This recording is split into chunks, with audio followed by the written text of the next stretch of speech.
Hello. അപ്പോൾ ഇന്ന് പുതിയൊരു വീഡിയോ ആണ്. ഇന്നത്തെ വീഡിയോ അക്വേറിയവുമായി ബന്ധപ്പെട്ടതാണ്. ഇത് നമ്മുടെ വീട്ടിലുള്ള അക്വേറിയം ആണ്. ഇതിങ്ങനെ ക്ലീൻ ആൻഡ് നീറ്റായി ഞാൻ മെയിൻറ്റെയിൻ ചെയ്യാൻ വേണ്ടി യൂസ് ചെയ്യുന്ന കുറച്ച് ടിപ്സ് ആണ് ഇന്ന് ഞാൻ പറയാൻ പോകുന്നത്. നമ്പർ 1, അക്വേറിയത്തിനകത്ത് ലൈവ് പ്ലാന്റ്സ് ധാരാളമായിട്ട് വെച്ച് പിടിപ്പിക്കാം. ഈ ലൈവ് പ്ലാന്റ്സ് നന്നായിട്ട് വളരണമെങ്കിൽ നമ്മുടെ അക്വേറിയത്തിന്റെ ബേസ് സാൻഡോ മണലോ ആയിരിക്കണം. അതുപോലെ തന്നെ ഡെയിലി 3 to 4 hours നല്ല വെളിച്ചവും അത്യാവശ്യമാണ്. ആൻഡ് നമ്പർ 2, ഒരു നോർമൽ ഫിൽറ്റർ. ഇതിനകത്ത് എയറേറ്റർ കൂടി ഉണ്ടായിരിക്കണം. ഈ ഫിൽറ്ററിനകത്തെ സ്പോഞ്ച് നമുക്ക് ഇടയ്ക്കെടുത്ത് മന്ത്ലി ട്വൈസ് ഒക്കെ എടുത്ത് നമുക്കൊന്ന് ക്ലീൻ ചെയ്ത് കൊടുക്കാൻ പറ്റുന്നതാണ്.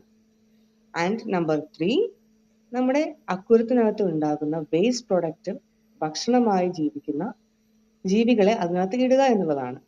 എൻ്റെ അക്വേറിയത്തിനകത്ത് ഞാൻ യൂസ് ചെയ്തിരിക്കുന്നത് സക്കർ ഫിഷ് ഉണ്ട്, ആൽഗെ ഭക്ഷിക്കുന്ന ഷ്രിംസ് ഉണ്ട്, പിന്നെ അതേപോലെ തന്നെ ഒച്ചുകൾ. ഈ ഒച്ചുകൾ അക്വേറിയത്തിനകത്ത് ഉണ്ടായാൽ അക്വേറിയത്തിന് നല്ലതല്ല എന്ന് പലരും പറഞ്ഞ് ഞാൻ കേട്ടിട്ടുണ്ട്. പക്ഷേ എൻ്റെ എക്സ്പീരിയൻസിൽ ഒച്ചുകൾ നമ്മളെ അക്വേറിയം നീറ്റ് ആൻഡ് ക്ലീൻ ആയി സൂക്ഷിക്കാൻ വേണ്ടിയിട്ട് വളരെ നന്നായിട്ട് ഹെൽപ്പ് ചെയ്യുന്നുണ്ട്. സോ ഇന്നത്തെ വീഡിയോ ഇത്രയേ ഉള്ളൂ. പുതിയൊരു വീഡിയോ ആയിട്ട് വരുന്നത് വരെ എല്ലാവർക്കും bye bye and thank you so much.